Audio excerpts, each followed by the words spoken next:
it makes a difference if I have to pay $40 to fill my tank or if I have to pay $80 to fill my tank. Yes. I know that can be a real burden for people in my city, and that makes me mad. And it really makes me mad when it can be tied back to policies and that there were choices that were made. I had some choices I had to make. Fortunately, I didn't have to make them very fast, but I had always kind of had a dream of owning my own business. So I used that time to pivot into owning my own business. It was really scary, and it was way harder than I thought because I always had a paycheck. Yes. Coming from a big company, and all of a sudden now I had to make it happen. What was the mindset? I'm kind of a jumper, but I really wanted the experience of owning my own business. And this was a season in my life where I could give it a shot. And the circumstances were such that I had to make a choice. You know, what was I going to do? Welcome to the Pacos Place podcast. And the podcast will begin in 5, 4, 3, 2, 1. Ladies and gentlemen, live at Pacos Place, a big round of applause, Miss Rhonda Shader. Thanks for being here. Thank you for having me. Thanks for the Sans Rival. That came from, that was like, whoa. Yes. Sans Rival. That's one of the iconic Filipino pastries. That's what I heard. And so there was no other way for me to greet you. And it had to be that.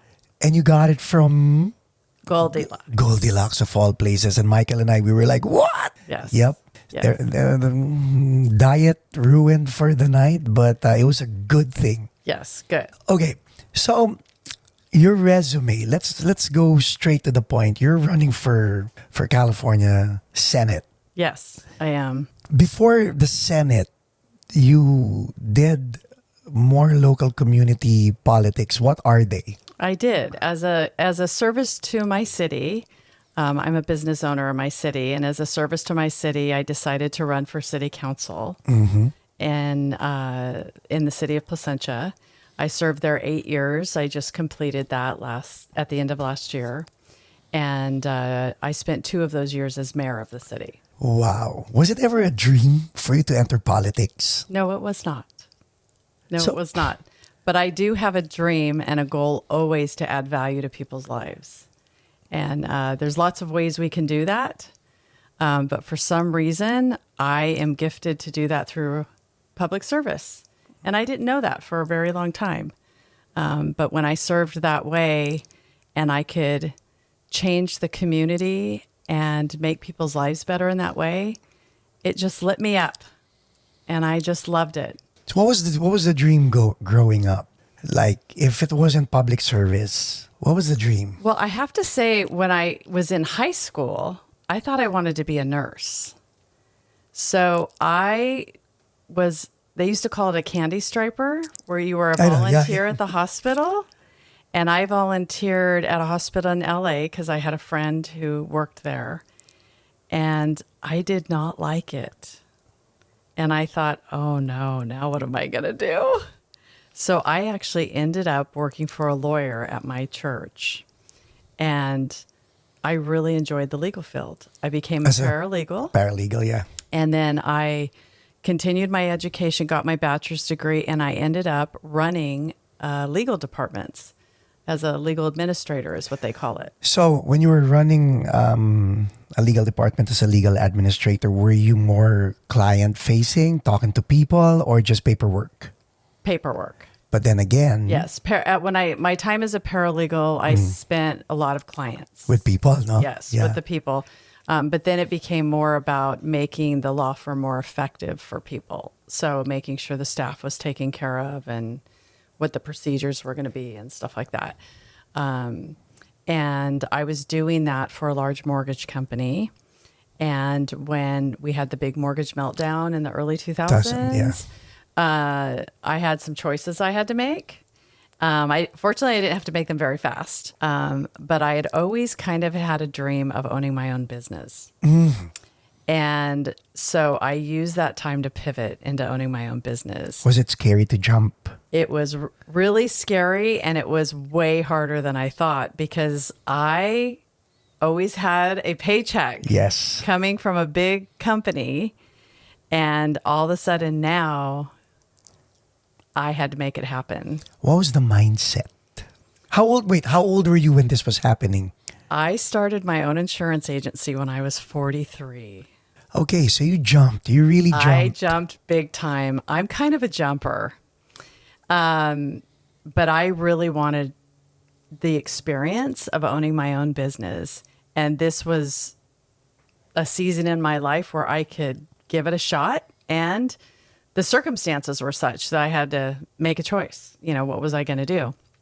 And owning an insurance agency felt really Okay. comfortable to me because I had that legal background. Right. So risk management, paperwork. I always tell people one of my giftings is to take a very complicated subject and make it simple for you and tell you this is how it could be easier. Now- And that's what it says on my social media. And you know what I was going to say? Because in order for you to do that, people will have to trust the way you ingest and regurgitate the information. Yes. Look at your slogan, leadership you can trust. It's right there. Yes. Yes. So it's been more of like a subtext of how you operate. Yeah. As a person of integrity, and that does play out because if you're somebody's insurance agent, Oh, yeah. and something happens to you and the insurance company doesn't deliver the way your agent said they would, you're in big trouble. Yeah. So you really do have to know your stuff.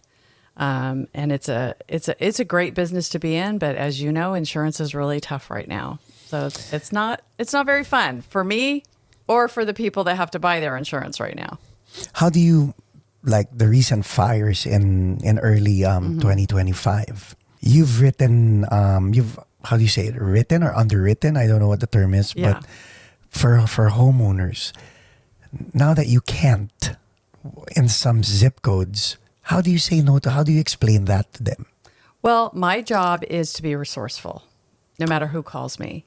And so if they need homeowners insurance or business insurance right now, my job is to know people that I trust that I can send them to so that they have some other choices. And so I'm constantly meeting brokers, finding out what companies are writing.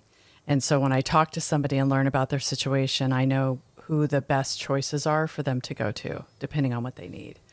So I don't send them away empty-handed. We never do that, right? We always want to take care of people the best we can. Now, people think, because in the Philippines, most politicians, when they enter politics, that's their full-time gig. Here, when you're part of city council, you, like what you said, you were running your business as an entrepreneur, running the city, and then how many years of that as mayor? 2 years? Yes. Which meant the buck stopped with you for the city of Placencia? Right. Yeah. Now, when you're it's kind of like a part-time service position, you set policy for the city, and you might get involved with any issues that somebody has on occasion, but there's a full staff at the city and usually a city manager that's really doing the day-to-day running of the city, not you. So what pushed you to go? Look at that sign. What pushed you to run for California Senate? When you're sitting in that seat and you're trying to create a community that your constituents want, and you have laws coming out of Sacramento that are making that harder and harder, it gets really frustrating. And one of the things that I did during my time on city council is I served as the chair of the legislative committee for the Orange County Cities Association. So I was watching intimately legislation, and we were supporting, asking for amendments. I was very engaged, and I was learning about the process. And I am frustrated that there is not more openness to conversation and to differing opinions up in Sacramento. It's more, this is the way it's going to be, and everybody's going to do it this way. And you know, because you've told me you've lived a couple different places, every city has its own personality, Yeah. its own citizens, its uniqueness, its history. And they're not all the same. Yes. And some things don't work for some cities that work for other cities. And I think that's what makes a whole state wonderful, right? Because everything's different. Driving here tonight, I was just, the richness of the Chinese community, Right. was so beautiful. And the smells from the restaurant, just wonderful. I don't have that in my city. That's not who lives there, but we have some Mexican food in my city. That's I love very it. good. Yeah. Yes. So, anyway, that being said, I just really became frustrated with that. I think I can do better. And I think I would be great up there. I think I have a gifting in my life that allows me to see a lot of perspectives and to have conversations without feeling attacked, if that makes sense. It makes perfect sense. What issue gave you that conviction to finally say, yeah, I'm going to put my name on the ballot? I don't know that it was one issue. It was a lot of issues. Housing, for certain, is one, and the things that happen in our state to thwart that. The gas prices, the transportation. Oh my God, I was going to say. That's hard on people. Very hard. My constituency and this district, we're North Orange County. We're just regular working people, okay? And it makes a difference if I have to pay $40 to fill my tank or if I have to pay $80 to fill my tank. Yes. I know that can be a real burden for people in my city, and that makes me mad. And it really makes me mad when it can be tied back to policies and that there were choices that were made to do that. Even now, the governor just approved another 65 cents per gallon. And we already pay like the highest in the United States. Things like that can happen because up in Sacramento, we don't have differing opinions. It's been one party that has, instead of within that party having differing opinions, because it's possible. Just because you're a Democrat doesn't mean you feel the same about everything. But it feels like it does. And I just wish there could be better conversation up there. Because I think when we have a whole bunch of different opinions and they come together and we have to work together for solutions, we get the best results. I really believe that. I agree. And the reason why I say I agree, I was in Texas on May 8th. We had a show in Texas. I took a picture. Gas was like $2.75 per gallon. Yeah. And I'm like, wow. And then you come home here, like a few blocks down, it's like $5.75. You want to hear an interesting statistic that I just learned? Yes. This is what our audience needs to The hear. state of Texas has more solar panels than California. And we're supposed to be the... And their gas is still that low. In other words, they're working on clean energy resources, but not then punishing the rest. Does that make sense? A lot of sense. They're doing both. And that's my opinion. Why can't we do both and? Because both are important. And I believe we could do both. This opinion, which makes perfect sense, who's responsible for it?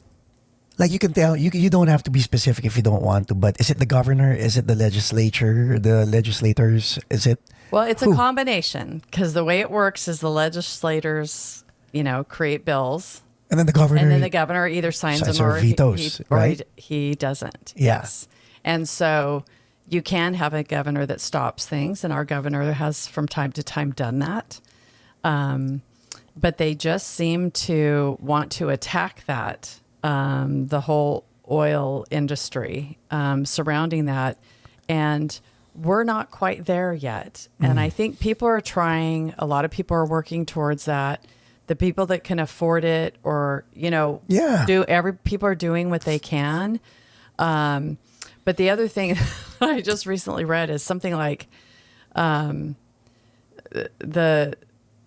oil production has gone down 76%, but our oil usage has only gone down 18%. So we are going down. We're all trying, to do better, right. Think about the environment and everything. But we can't quite get to where it is. So I don't see why we don't have that more even, right? And always pushing the envelope, of course, that's how things get better. But yeah, I feel really frustrated by that. And especially when people are suffering after all the inflation that we've had over the last couple of years, everything feels higher right now. Just everything, right? You go to dinner and it's 2-3 times what it used to be. Everything seems to be higher. And so why not give the people of California a little holiday? Let's skip the 65 cent increase this year. Just give them a little something. Why not? Why not? Why not? Because you know why? When you travel out of California, like in my case, it gets frustrating because when I travel out of California, I'm like, wow, it's a different world. Mm-hmm. And then even I don't smoke, but cigarettes are lower, gas is lower, food is lower. Yep, everything. Everything is lower. Utilities, taxes. Yes. Yes. You go to Oregon, no sales tax. Yeah. Here, like LA County, 10%. You guys, we what? have all the taxes. So sales, is that part property, of gas. Is that part of the mission to go? Well, it's based on policies. So in other words, that's how they look at deploying their end goal. And there's been nothing to stop that trajectory for over 15 years, right? That's what I mean by no conversation, Right? No pushback from an opposing party, which is normally an opposing viewpoint, really. So that's what we're talking about, right? Because every party has their viewpoints. So, that's, I think that's really the frustration of people. It's not like everybody wants to see it all the way over here, all the way over here. No. We would like to see some common sense in the middle. And I think most people really feel that way. I really do. Are you going in as an independent, a Democrat, a Republican? No, a Republican. Mm-hmm. Yeah.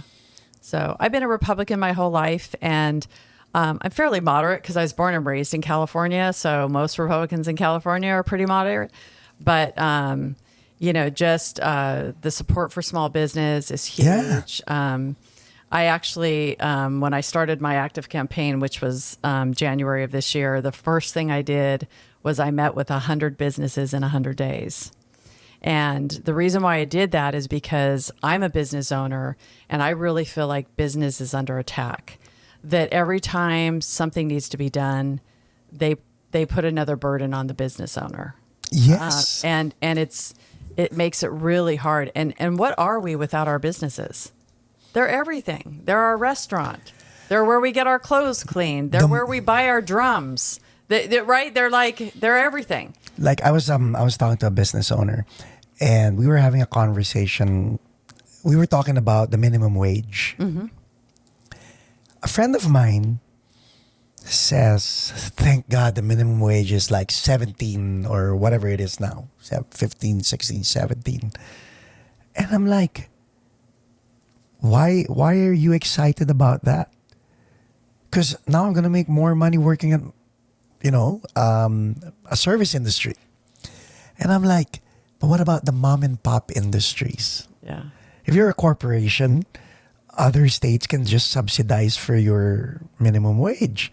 But if you're a local mom and pop in California, it's going to kill you. It's going to kill the business. I'm a mom and pop. You're a mom and pop. The minimum wage increase has affected me because here's the deal. Because we decided we were going to pay our fast food workers $20 an hour. Right? Now, that was just that industry. But when you pay that in that industry, the rest of us have to respond to that, Mm-hmm. right? Or nobody's going to come to work for us. So my personal viewpoint is I believe in free market. So I believe that the market will force an increase in wages. Yes. Because people are going to not work for somebody if they're not treated right and if they're not making enough money. And so that will push those jobs up. And that's how our wages will naturally increase, right? Because business will increase it. It'll just happen naturally. Like high tides But raises. when the government comes in and forces it and says over the next, what was it, 5 years, you're going to go up another dollar, To 22, another dollar, yeah. another dollar, another dollar. Guess what? Now we're paying $15 for a hamburger at Carl's Jr. Right? Like, Someone's got to and pay guess for it. what? Guess what happened? Thousands of jobs were lost because now nobody wants to have Yeah. employees. Now we have to go to the computer at Kiosk, McDonald's uh-huh. and figure out how to pay. So it backfired. And the reason it backfired is because it was forced by the government. Yes. Where I believe that the free market, the private businesses, it would have increased anyway. Like it because it does. It happens. Like minimum wage used to be what, $8? Nobody made $8. When I came here, I was making $6.25 minimum wage. I wasn't complaining because I knew that it was my start as a new Right. immigrant in the States. Now, And if I fast want, food jobs are usually starter jobs, unless you're Yeah. the manager. Yes. Unless you're the manager. I mean, you don't make a career out of that. You start there, but you have to go up the ladder, get more education. So, and some people do. They end up being a manager, or so that could be a career. But this base of anyway, I think it backfired. I really do, and I knew it was going to backfire. I was sitting on the board of a daycare center when this happened, and many of our daycare workers who are part time and stuff, they came, and we knew we were in big trouble. Wow! Because guess who had to pay for that? The Parents of the yeah. kids that were in daycare got the burden of that increase because we had to do it. And that it was the law. And daycare is already expensive. Yep. And their salaries aren't going high. So Exactly. our system is broken. Well, by the way, guys, we're in California. That's why I say our system. So the system is broken. We know that. Why are some people, rich and poor, desensitized to the fact that the system is broken? I think there's several reasons. I think people get overwhelmed by the thought of trying to do something. I think people are naive. They don't take the time to understand what's wrong. I never did. But once I got into that position at the city, all of a sudden I could see it clear as day, what was going on. I never really thought about it before. People are trying to live their lives, and it's just so much coming at you. Do you know that Sacramento pumps out like 1,500 to 2,000 bills a session? That's crazy. How do you keep track of all that? I can't. No, you can't. They're making laws upon laws upon laws upon laws, and they're just keep making stuff up. To the point that when during election time, Mike, remember, we were like, oh, for ABU, for Assembly Bill, what are we going to vote for? Yeah, all the propositions. Prop- is what you vote right? for.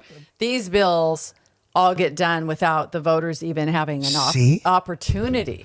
They don't even know what's coming. Yes. Until I remember one time, because I have employees, how you have those posters Yeah. that you get from your payroll company. I saw something on there because I looked at it when I put it up. I saw something on there. I didn't even know what happened. I was like, what? I got to do what? I didn't even know. So it's just, I say overwhelming. I really do. Because I can get overwhelmed by it, and I'm kind of in the know, and I pay attention to it. But at some point, you just got to be like, what the, So I do have a lot of sympathy for people.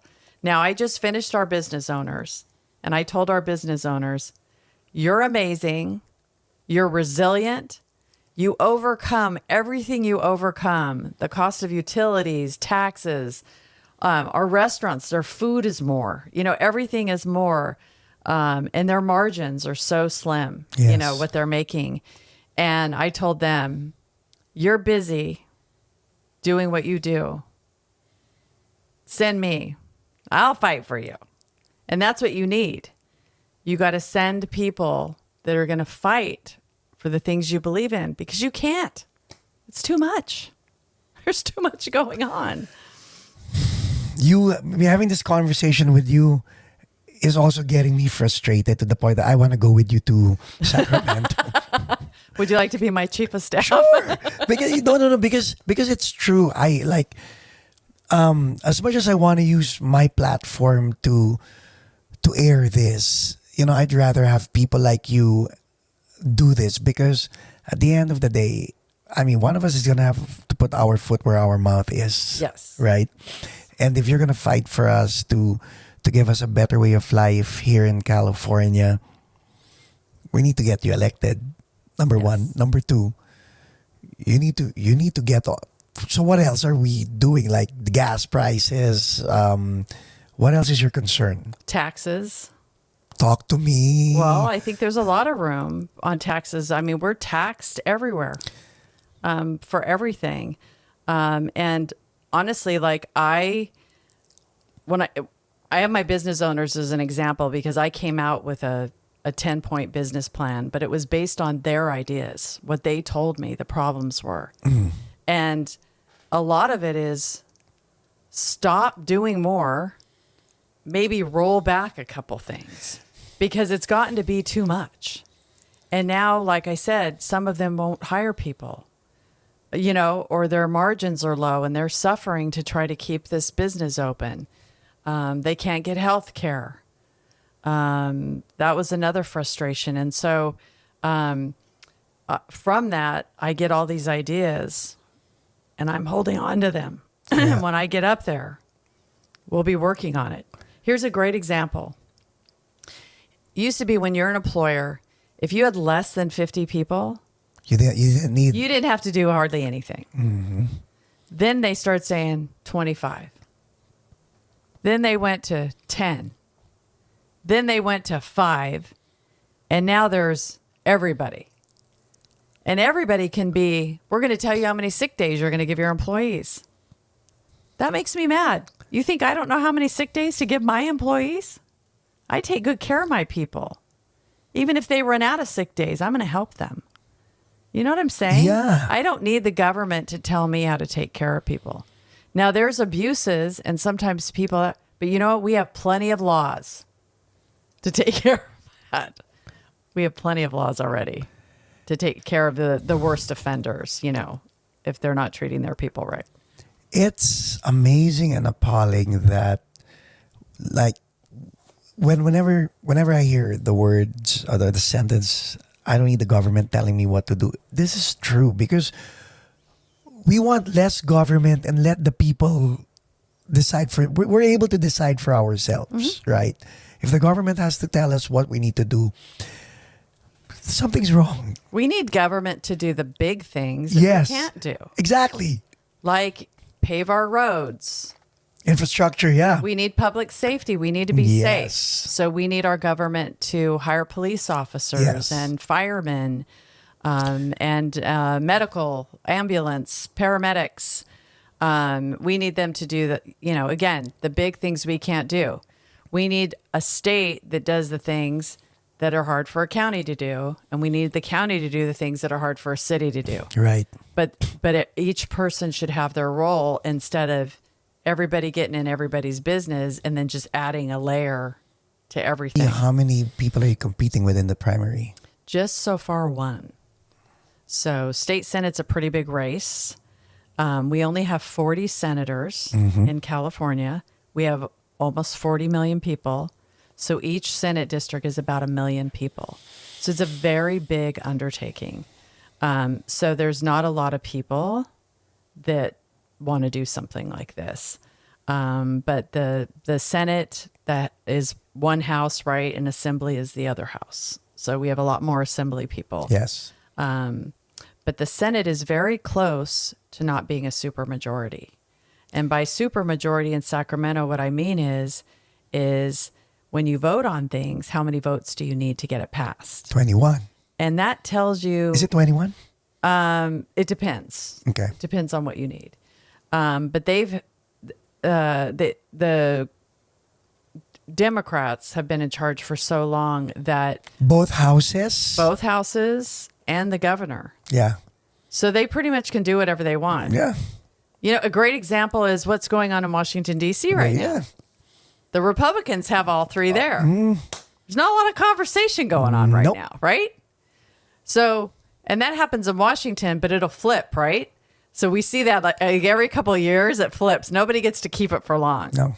But in California, that's been going on for 15 years. It's very dangerous. It's a very dangerous place to be, I think. When was the last time we had a Republican governor? Was it Schwarzenegger? Yes. Yeah. Only because Gray Davis fumbled. Yeah. Yep. Exactly. Exactly. So, yeah, so it's been a long time, but 2 more seats and we'll break that supermajority. And that will start some better conversation, at least on the Senate side. And, you know, I say conversation because, you know, when it comes to the budget and things like that, what the people want is very important. And Sacramento is ignoring that. I'll give you an example. Do you remember Prop 36? Yeah. That was the public safety bill that said, hey, we've gone too far with this retail theft. And I think there were certain rape charges. There were just a few things that people said, we went too far. We'd like to take that back. Let's roll that back and straighten that out. That passed overwhelming in California. I mean, everywhere people voted for that because people just have really not felt safe shopping and stuff like that. But the stupidity of having the, I mean, you wouldn't have, you know what I mean? Like, why did we go that far? To your point. We voted for it. You know, we get duped. Because we didn't know we didn't know We what didn't know what we were voting for. So that's okay. The proposition system allows the people to stand up and say, we want something different and we'll vote for it. Right. Instead of it going through the legislature. Could have went through the legislature. The legislators could have taken it back, but they didn't. So the people stood up and said, no, we want this. Guess what Sacramento's doing with it? No. They're not funding it. They're not doing it. They're not going to support it. Nothing.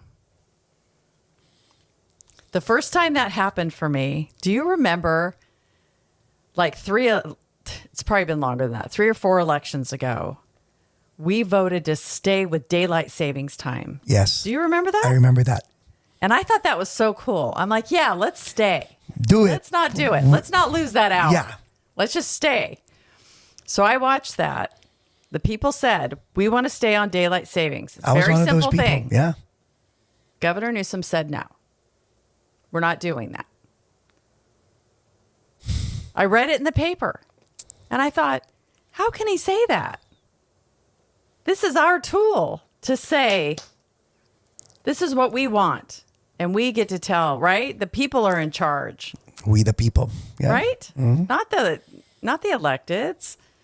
So that process has really frustrated me. And that's when I said, the fight is breaking the supermajority, right?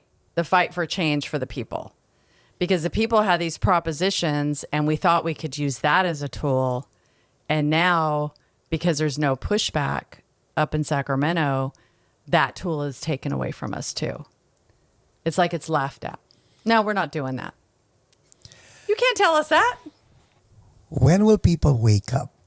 I don't know. I do have to tell you there was a shift in the 24 election. And like Prop 36 was very encouraging to me because people started realizing, wait a minute, this is affecting my everyday life. The homeless subject is very frustrating for people. What is going wrong? Why are we spending billions of dollars? And yet I still see this on my streets so much. It's not that you don't like, well, it's not, how do I say it nicely and bluntly? There shouldn't be homelessness in California if everybody had opportunity. Well, what I noticed when I was mayor, we had an encampment. So I had to deal intimately with the homeless situation. Every homeless person has their own story. Yes. And so solving homelessness is very difficult because they each have their own path out of it. And some of them don't have the ability to get out of it. But then who's going to determine that, right? There has to be a process. So but I feel like we're a compassionless society when we allow people to live on the streets the way we do. It breaks my heart. Absolutely breaks my heart. And I was not having that in my city. Now, does that mean we have zero homeless? No. What did you do? We still have homeless. Well, I opened up a shelter. See? I hired an effective provider because you got to get good people in there. And that goes back to the point, what happened with all that money? Well, it went to organizations, but some organizations are better at this than others. Right. So you got to find the people that are really, the numbers are there. We're getting these people off drugs. We're getting these people in housing, right? These things are happening, right? And it's hard work because you have to stay on it. Every month I was checking in with them. What have you done this month? How many people did you help? What did we do? And it's hard work. You got to stay on it, on it, on it. That's what we mean by accountability. You know, Maybe that's what we need in Sacramento. that's exactly what we need. That's why we need you in Sacramento. And when you're an elected official, what I found out is, for instance, because we write bills, but we can also ask for audits. So we can ask for an audit. I would like to see an audit of where all that tax money went that we said we were using for homelessness. Who got it? What did they do with it? Right? So, and there's people working on that now because that subject, right, has been talked about. But that can be for any subject. I remember one elected years back, a senator, she asked for an audit of the lottery. Because remember when the lottery first started, all that money was going to go to the schools. And we were all excited about that. So then the question was, is the money that was promised going to the schools? And so she could call for an audit and allow that to play out. So that is one thing that you can do when you're up there, because a lot of frustrations that people have are outside the bill making process, right? Some of the business owners I talk to, like, for instance, I'm an insurance agent, so I deal with the Department of Insurance. Yes. They license me. I have continuing education. People in the medical community. I know I met with some people that do like senior care and group home settings. They get licensed. How does that process go? How come it's not the same every time? Things like that. And those are things that you can work on, like on the side. But it's not your primary responsibility. The primary responsibility of all the departments is, of course, the governor, right? He's the executive head of the state. But there's ways you can have influence. So I'm looking for those because those are very important. The DMV, right, is a great example. And they've improved quite a bit, I have to say. Efficiency-wise. Yeah, for sure. A lot of things online and stuff like that. But those are all things, where you can, make a difference and try to answer people's frustration. And that's when I talk about bringing value to people's life and quality of life, making something more simple like that. Like that counts, right? That counts if I made your life simple. Like I would love that. Yeah. Let's talk, like you mentioned, the DMV. Thank you for bringing that up. You know why? My truck carries a Texas tag. Ooh. $74.50. Yes.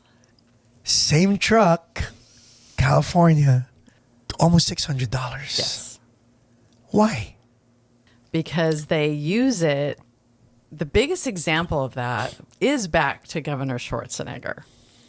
When he came into the office, there was a portion of our registration fees that they had thrown on there for some sort of tax to go. I can't even remember what it was for, but let's say it was to go towards roads or a freeway or something. It had something to do with cars, so it wasn't out of the realm. And he said, we're not doing that anymore. And everybody's registration dropped. Yes. Like massively. Yes. And then when he left and they needed money, that was a place where they could do it. And they all went right back up. But I mean, what are we like? Do we just follow the piper? I mean, pensions, right? Our government is not run efficiently. We're bloated. There's way too many people in our government. Man, I can't even think of how many people, but 200,000 or something. State employees. Our state employees, that's the largest employer in the state. It's like a city. Yeah, a big city, a really big city. Yeah. Yeah. So there's, a long list of reasons. You can't just say one. But yeah, they pick at us. To your point, we're taxed here, we're taxed here, we're taxed here, we're taxed here. We have extra fee because a fee is a tax. It is. It is tax. What can we do? Of course, get you elected. But in the interim, what else can we do? Suck it up. Well, we have choices about what we drive do and we? how we Oh, drive. my God. I know. But yeah, I mean, I would just say, and I know people hearing this are going to have different feelings, but there's general philosophies, right? And you're saying less government. Not everybody wants less government. There's some people that want the government to do more. And I think the founders of our country, their vision for our country was that government would do very, very little, that the people would take care of themselves. But over time, we've relied more and more on the government. I mean, if you think of Social Security, Medicare, the way we take care of our people that are aging, poverty, people in poverty. And it's so if you really look at that, that's us asking the government to do really big things for us. But we all appreciate that. Like, I like that we do that, so it's hard to think of that we wouldn't do that, You're right. but it kind of started the ball rolling. You know what I mean? And some people think, oh, well, government should do all healthcare.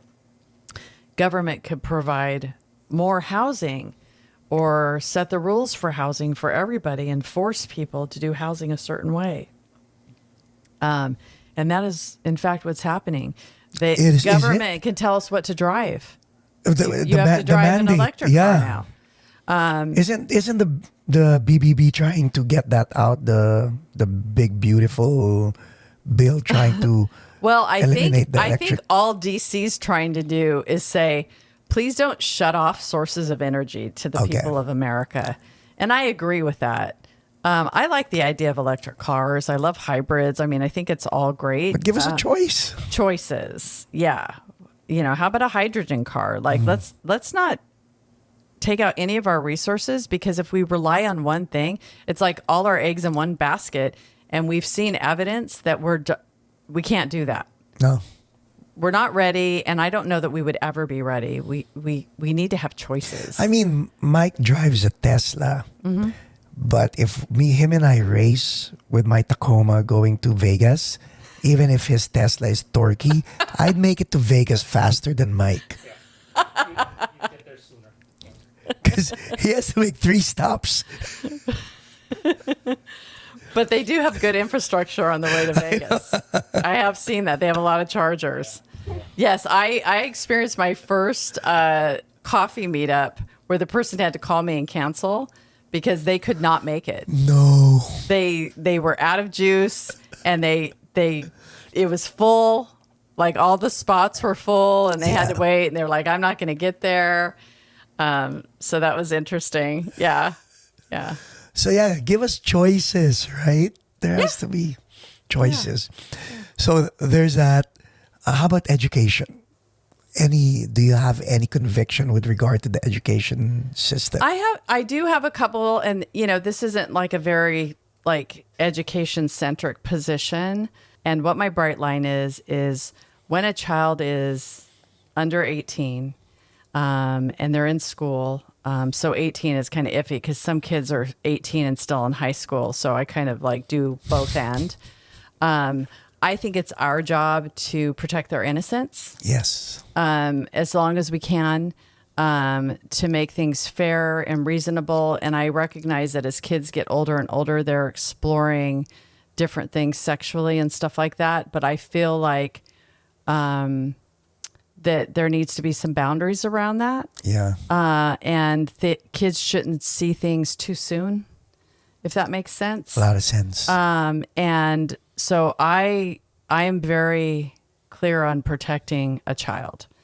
Now, adults do all kinds of things I don't agree with all the time. But they're adults. They get to make their own choices. This is a free country. And they can love who they want to love, and they can say who they are, whatever. But my preference would be that anybody making any decisions about things like that would be done after 18, even if they did some exploring or, pre-research or something like that beforehand. Because I just think children are important. The science says that their brains aren't even fully developed. No. So they're not going to make choices, right, that are always the best. I mean, I know I didn't when I was that age. I need a little more time to grow up a little bit. So, that's kind of what I say. And that's how I feel about school. I think parents are important. They need to be a part of everything. So if you talk about, kind of the buzzword is parents' rights, just meaning parents need to be involved in the process. I think everything should be an opt-in, not an opt-out. Yeah. In other words, every parent should know what's coming, assemblies, anything like that. And again, choices, right? The choices are there, and some people think it's important and some people don't, but we shouldn't say everybody has to do the same thing. You know what? I hope the audience is understanding this conversation, especially if you're in California, because you being there is a voice for choices. That's how I seriously interpret our conversation right now. Otherwise, it's lopsided. It's one-sided, actually. Yeah. There has to be disruption. There has to be another voice of reason, or to bring it down, there has to be choices. Yeah. Yeah. I mean, there's I know that you've had a lot of personal growth stuff on this program, and I'm a huge personal growth person. Stephen Covey has this idea of win-win. Yeah. And I believe when we do win-win, when we all win, right? That's what choices is about. Mm-hmm. I just won because I can do what I think is important. You just won because you can do what you think is important. Yeah. And as long as there's some broad boundaries around that, but we have those. We have plenty of laws to protect everybody. Bad parents, criminals, we have plenty of laws. So if anybody gets out of whack, we know how to take care of it. We know how to take care of it. But other than that, choices. Yeah. Yeah. And we have not done a good job of that. It feels like we're getting squeezed. And we're not just getting squeezed by one party or whatever. We get squeezed by all of them. But in California, it's been the same, right? So, What's the game plan, Rhonda? What's the game plan? What's your game plan? My game plan is to do what I did with the businesses in all different sectors, all different, like public safety, homeless, things like that. Because when I get up there, and I believe I will, I want to be armed with a game plan for what I'm going to roll out. And they're going to be very nuanced bills. Because, you're not going to get across the line something giant, right? So I'm looking for the sneaky things, and that's why I'm having conversations on the ground with the people that are doing the work, because I don't know everything. I need to talk to people. So that's a huge part of what I'm doing. Of course, because I have 436,000 voters. Now, not all of them will vote, but if you think about the volume of what a senator has to reach, that's why the fundraising, right? So that's why I have to do a lot of fundraising for my campaign. One, I need people to be included in the effort. Right. If I do this all by myself, if I was able to write a giant check just to myself, well, now I didn't include anybody in the process, right? And I just do what I want to do. I don't want it to be that way. I've learned that including as many people as possible is important. Grassroots, yeah. So any opportunity I have to like meet people, reach out, talk to them, I want to do that. So fundraising is a huge thing. Lots of endorsements. Endorsements are great because it tells you a little bit about me. Like, who would endorse someone like me? For instance, I was able to get Gloria Romero's endorsement. Gloria is the senator that was a Democrat for many, many years, and she changed to Republican, which was very interesting. So she's a very independent thinker, which I adore. And she saw some of that in me. Now, her big thing was she didn't like the direction they were heading with education and the things they were doing with the children. That's kind of her focus. I have like many broad other things, obviously, Right. that I'm concerned about. But that can tell you a little bit about me, like when you know who endorses me. And I love when it's the owners of Tlaquepaque Oh my God. Mexican food in Placentia, because that endorsement means a lot to me. About immigrants, yeah. Immigrant endorsement. Those, and they know, and they're business owners and they work hard, and we want people to do that and have a good life here. Filipino community also. Absolutely. Yeah. Yes, absolutely. Yeah. Because you know what? A lot of Filipino small business owners, I've heard the same thing from them, like what you're telling me. And Mike's a business owner also. I am too. And we feel the pain that you just mentioned. Yeah. Family wise, when you decided to run, what did your children say? What did your friends say? Was there pushback? Was there what? Tell me. So the best story that I have about that. Now, my children are adults. So, and I did not get into politics until my children were adults. So they love it. They're proud of me. But they're not in the home. I'm not taking away from them. My husband is much more affected by it. But the greatest thing my husband said to me, at least in regards to this, is he said, after watching you on city council for the last 8 years, I can't think of anybody that I would rather have in Sacramento than you. Amen. It was a huge compliment because he knows how hard I work. He knows how important people are to me and how much I value this serving in this way. It's extra. Insurance is very important too. High integrity bar, right? Yeah. High professionalism. But when you talk about the public trust, Oh, yeah. public money, things that could wreck people's lives or make them way better, that's a big deal. It's a really big deal. And that's why I say, no, you can trust me. Like if I make a decision, if you look back at my city council meetings, anytime I was making decisions, especially if it was a very controversial one, a lot of decisions aren't.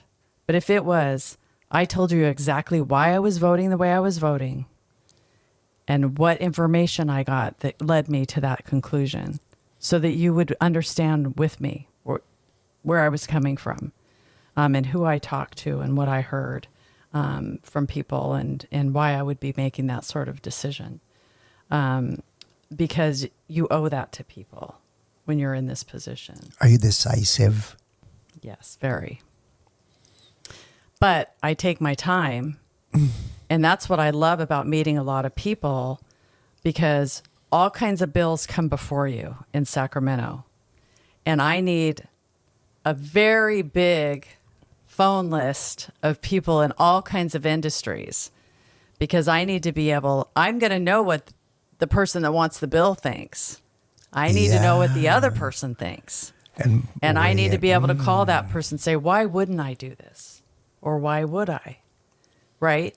You've got to look at it at a 360. Correct. Now, sometimes somebody might lose something in the process, but there's got to be a reason for it.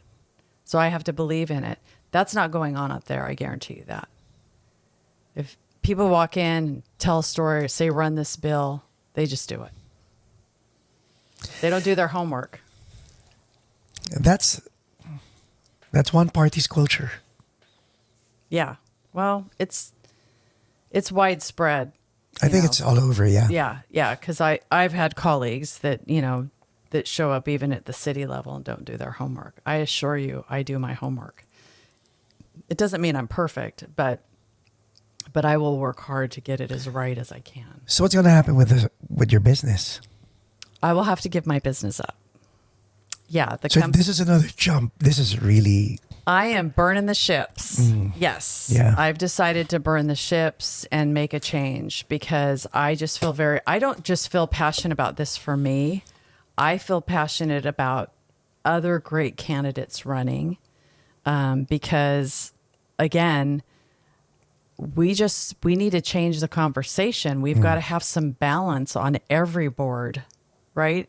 School boards, water boards, county supervisors, everywhere. We need some good conversation going on. Yeah. We need some arguing and coming to a compromise. We need a win-win. We need discourse. We really do. Yes, we do. Discourse has left the building probably with Elvis. Yeah. Because now everybody has to be politically correct. No, we need discourse. And people get very offended. There's no reason for that. I absolutely respect everybody's right to have a different view than me. That's okay. No, I love it when we can have good conversation because I want perspective. I try to force myself to go into what I call difficult places because the people in those rooms I know are going to have different opinions than I normally would have. And I may not agree with them. They might not be able to change my mind, but I get a better perspective of why they believe what they believe and just who they are as a person, like where they're coming from. And it helps so much. True. It helps so much. It really does. It really does. So, and I may never change their mind, but hopefully they got a good perspective of where I'm coming from. Context. And then we don't think, oh, like you're the enemy. No, you just have a different way of doing it. And you're coming at it at a totally different way than me. And you know what happens at the end? Respect. Yes. You can't respect a person if you don't know where the person's coming from. Yeah. And if you do it right, you really learn that in politics.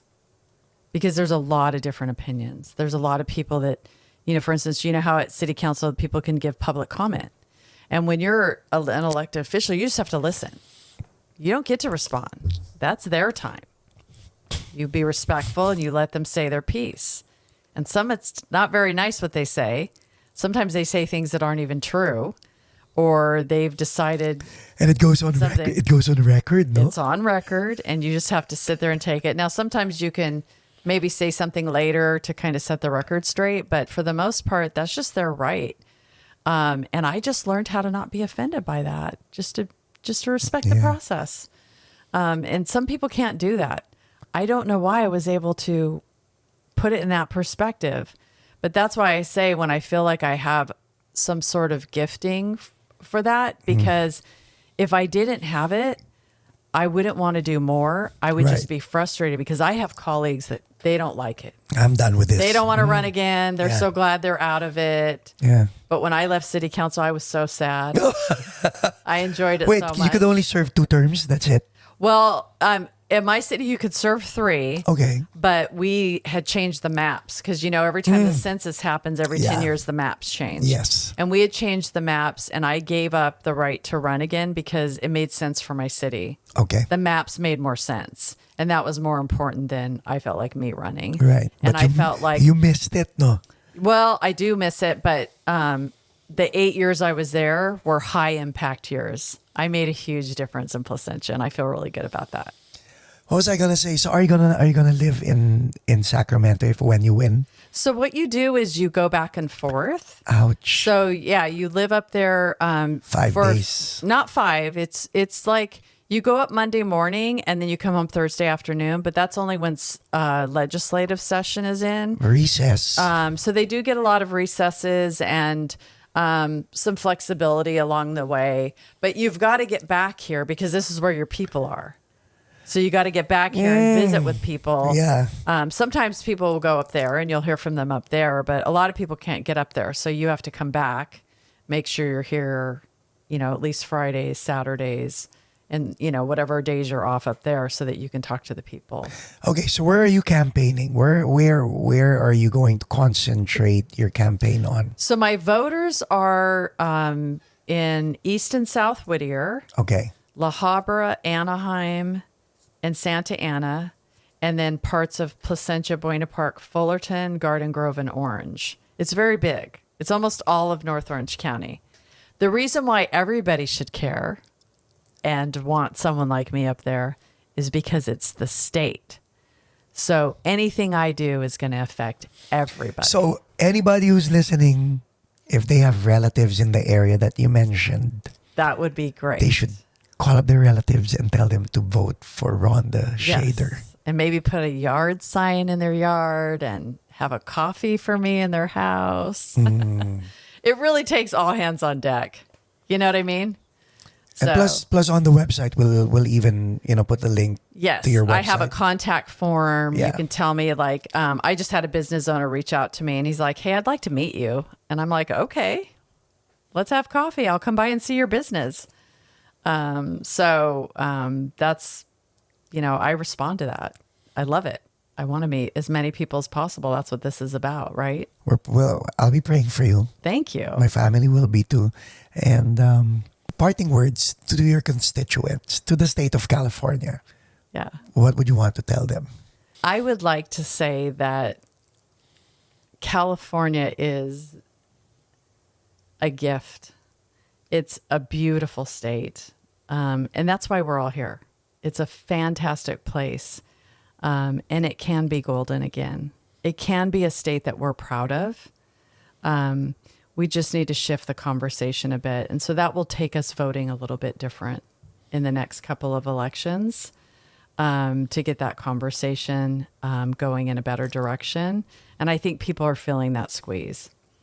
And quite honestly, it's not really me saying that because I'm the other party. I think if my party was in power too long, we'd be saying the same thing. We need to have discourse. We need to have that push. But right now, breaking that supermajority in Sacramento is very important. And I am one of the races that will make that happen. And so if people care about that, we are very close. 2 seats. That's all we need in 26. 2 Senate seats. And so you're having a chance to listen to me. I think that is not by chance, which means the people listening to this need to be moved to action. It's time. It is time. Yes. Yes. It's time for someone we can trust. Thank you very much, Rhonda Shader. Guys, we'll post everything in the description below. And we hope that you read what's on her website because it's very inspiring. And we'll keep posting. Thank you, Rhonda. I thought maybe we were going to sing at the end.